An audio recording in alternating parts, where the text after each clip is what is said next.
ዳጣዬ እዚህ ነው ያለችው። የታለች ታዲያ እናቴ? እዚህ ካለች ለምን አጠሯት? ምን ይበራታ? ደብቃቷት ነው?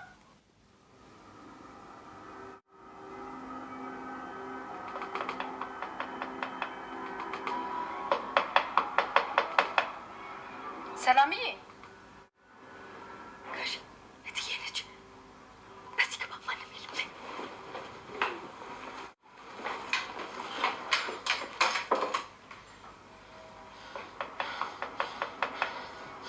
ሰላምዬ እንዴት ልትመጣ ቻለች? እንዴት ልትመጣ ቻለች? ሰላም ጠርታት ይሆን እንዴ?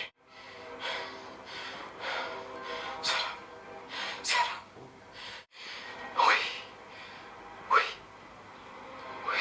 ቤቶች እትዬ ነች። ታዲያ ምንድን ነው ችግሩ?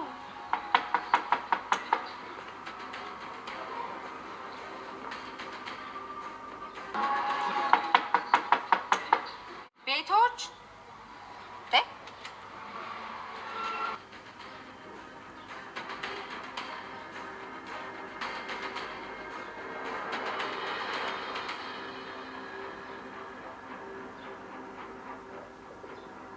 ከዚህ ደግሞ መጣሁ አጥፍቼው አልኩ አይደል እንዴ? እኔ ለኩሰሽ ስትሆን ሆቴል ስትሆን ሆነ እኮ መጣሁ አጥፍቼው። እሺ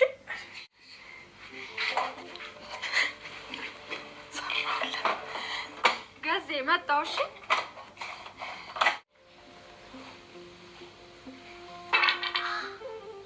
መጨረሻም የሰማችውን ነገር ማመን እየሆነ ያለውን ነገር ለመረዳት በጣም ተቸግራለች። አእምሯ ምንም አይነት ነገር ሊቀበልላት ፈቃደኛ አልሆነም። ምክንያቱም እያሰበችና እየሆነ ያለው ነገር በጣም ተለያይቶባታል። እናቷን ለማግኘት በብዙ ጊዜ መከራ የከፈለች ቢሆንም ከ21 ዓመት በኋላ እናትሽ ናት የሚለውን ድምጽ ወይም ደግሞ የዳጣ ህይወት ታሪኳ እንዴት እንደተረገዘች እንዴት እንደተወለደች አቶ ደረጀ እየዘረዘረ ለዳጣ በሚያስረዳበት ሰዓት ላይ የምሰማውን ነገር በህልሜ ነው ወይስ በእውኔ ነው ምንድነው እየሰማህ ያለው ብላ ራሷን ስታወድቃለች። አቶ ደረጀም እንግዲህ ዳጣ እየሰማች መስሎት በእንባና በሀዘን ውስጥ ተውጦ ፊቱን ወደ ሌላ አቅጣጫ ዙሮ ንዛዜ የሚመስል ነገር እየነገራት ባለበት ሰዓት ላይ ዳጣ ግን ከግማሽ ወሬ በኋላ ወይም ደግሞ ግማሹን እንጂ የሰማችው ከግማሽ በኋላ ራሷን ስታለች። እየሰማች ያለችው ነገር ምን እየተባለ እንደሆነ አታውቅም። አፏ ሁላ ተያይዟል። አእምሯ ሌላ እንት ውስጥ ገብታለች።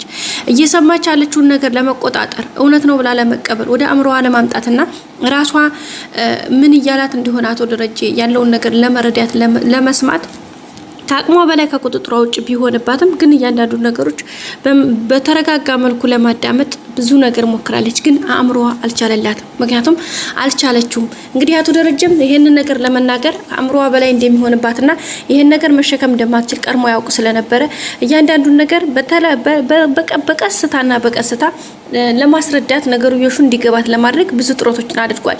ብዙ ነገሮችንም ሀሳቦችንም ደርድሮ ብዙ ምክንያቶችንም አቅርቦ ሁኔታዎችንም ለማስረዳት ለመግለጽ ነገሮችን ለማስተካከል ብዙ ነገሮችን አድርጓል። እንድትጠረጥር ልቧ እንዳይደነግጥ ወይም ደግሞ ይሄ እንደዛ አይነት ነገሮች እንዳይፈጠሩ ቅድሚያ ብዙ ነገሮችን ለማድረግ ሞክሯል። መኪና ውስጥ ከሲሄዱ ጀምሮ እነ ሰላም ሰፈር ነው የምንሄደው። ሰላም ቤት መጀመሪያ ሰላም ጋር መሄድ አለብን። እዛም ከሄደ በኋላ ደግሞ ከዚህ ቤት አንወጣም ምክንያቱም እናትሽ ያለችው እዚህ ናት።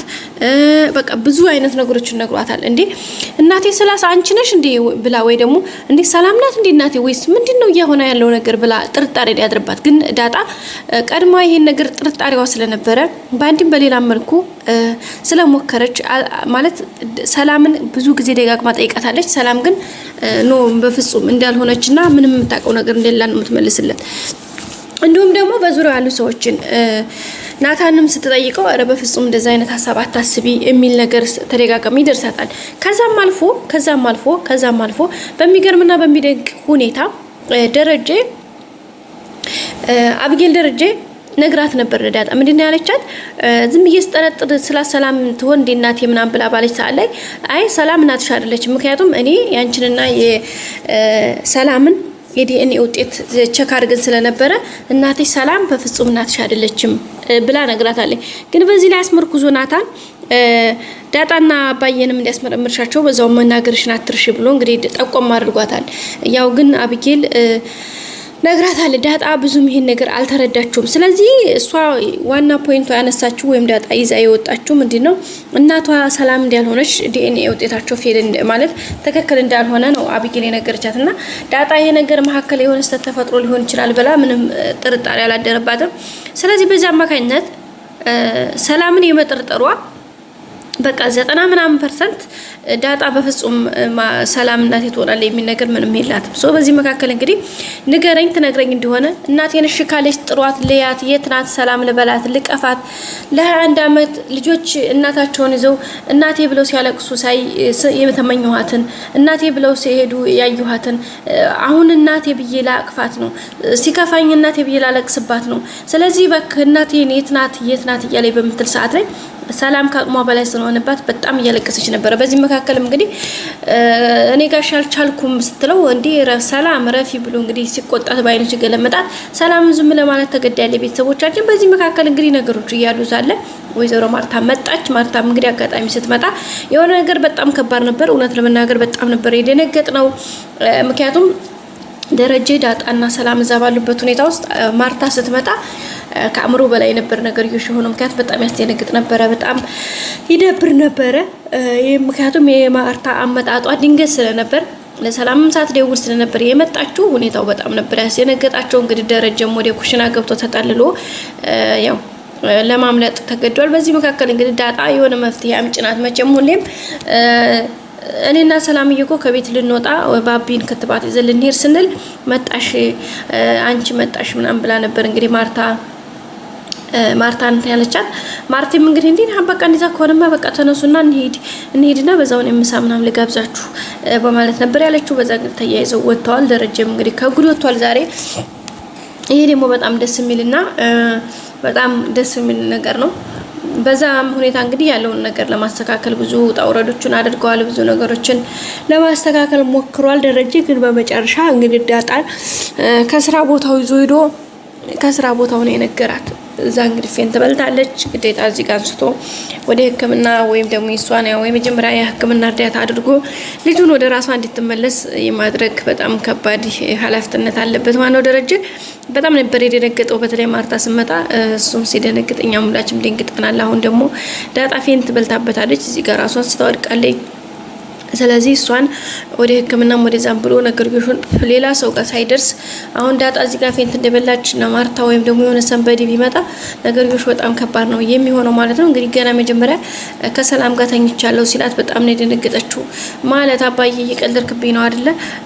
እንደው ምን ትለኛለህ ብለህ ነው አይደል እንደዚህ የምትለኝ እንዴ? በዚህ በፍጹም እንደዚህ ማት አባዬ በዚህ ሰዓት አትቀልድ ምናምን እያለችው ነበር። እንዴ አባዬ በማዬ ላይ በዛ ላይ ደግሞ ከሰራተኛ ጋር እንዴት ከሰራተኛ ጋር ትተኛለህ ምናምን የሚለው ቃላት እንግዲህ ደረጀ በቃ ቢመረሽም ዋጭ እውነታው ግን ይሄ ነው። በቃ የሆነው ነገር ይሄ ነው።